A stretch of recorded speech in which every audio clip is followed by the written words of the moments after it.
Salut apprentis, critique et analyse du deuxième épisode de la nouvelle série Star Wars Visions.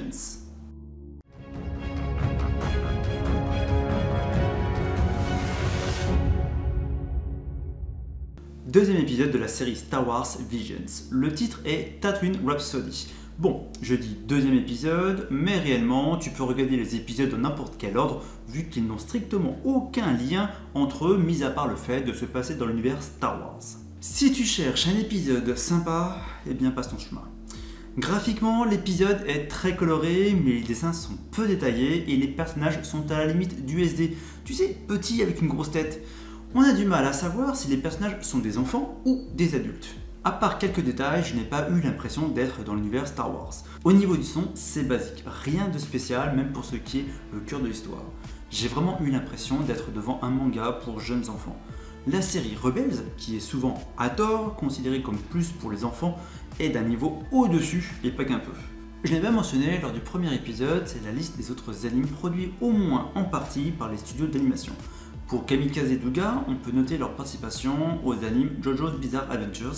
Voici la liste de leurs autres participations. Ce deuxième épisode est produit par Studio Colorido. Bon, là je ne connais aucun des autres animes dans lesquels ils sont intervenus pour au moins un épisode. Je me demande si Disney ne tente pas plusieurs styles pour voir lequel accroche le public. L'épisode dure également moins de 15 minutes. Passons à la partie avec spoilers pour rentrer dans les détails. Nous voici dans la partie avec spoilers. Commençons par le son. La musique est censée être un élément important de cet épisode et pourtant elle n'est pas ouf. Ils n'ont même pas inventé un nom de style de musique, ils jouent du rock, c'est dit clairement dans l'épisode. Décevant. Au niveau de la temporalité, je n'arrive pas trop à savoir où on en est. Au début de l'épisode, on est clairement durant la guerre des clones, on voit un corps de clones et un de droïdes séparatistes. Le jeune Padawan fuit des tirs. Est-ce l'ordre 66 ? On ne sait pas. On a une ellipse, il a visiblement pris quelques années, mais j'ai l'impression qu'il est ado. Dur à dire vu le style des dessins.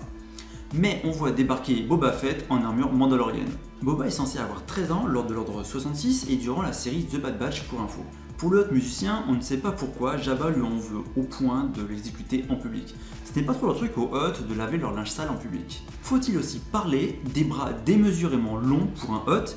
Il est quand même capable de tenir et de jouer de la guitare. Ils lui ont même dessiné une belle dentition pour un Hutt. Rien ne va dans cet épisode. On voit des éléments faisant référence à Star Wars, mais on n'a pas l'impression d'y être. Dois-je évoquer le simulacre de profonde amitié entre les membres du groupe ?